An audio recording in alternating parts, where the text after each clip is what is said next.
வணக்கம். இன்றைய தினம் 21 மே 2024. டைம் வந்து கரெக்டாக 9 மணி 20 நிமிஷம் ஆகுது. இன்றைக்கி ஆல்கோ ட்ரேடிங்கில் எல்லாமே செட் பண்ணி வச்சுருக்கோம். கால் ஆப்ஷன், புட் ஆப்ஷன் எல்லாம் கிளியராக செட் ஆகிருக்கு. 48,300 கால் ஆப்ஷன், 47,900 புட் ஆப்ஷன் ரெண்டுமே வந்து எடுத்து வச்சுருக்கோம்.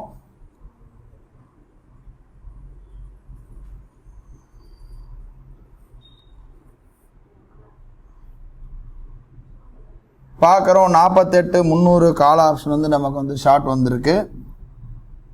செகண்ட் கேண்டில் லோ கட் ஆகி ஆட்டோமேட்டிக்காக ஆல்கோ எடுத்திருக்கு. அதே போல் 47,900 கால் ஆப்ஷன் வந்து பை வந்திருக்கு. 47,900 புட் ஆப்ஷனும் பை வந்திருக்கு. எம்டிஎம் பார்க்குறோம், நியூட்ரலில் இருக்குது. நேரம் பார்க்குறோம் கரெக்டாக 3 மணி 24 நிமிஷம் ஆகுது. மார்க்கெட்டில் சுத்தமாக மூவ்மெண்ட் இல்லை. அதாவது காத்தால் எங்கே இருந்தோ மார்க்கெட் அங்கேயே எடுத்து வந்து விட்டுருக்கு. திரும்ப பார்க்குறோம் ஆட்டோமேட்டிக்காக நமக்கு 3 மணி ஆன உடனே automatic square off time cut ஆகிடுச்சு. வெறும் நியூட்ரலில் வந்து முடிஞ்சிருக்கு. ஆர்டர் புக் பார்க்குறோம், எங்கே எடுத்ததோ அங்கேயே எடுத்து வந்து மார்க்கெட் நின்றுருக்கு. ஒரு மூமெண்ட்டும் இல்லை. 3 மணிக்கு ஆட்டோ ஸ்கொயர் ஆஃப் கட் ஆகிருக்கு. இன்றைக்கி வெறும் நியூட்ரலில் தான் முடிஞ்சிருக்கு. இதோட நாளை வந்து ஒரு புது ட்ரேடில் சந்திக்கலாம். நன்றி, வணக்கம்.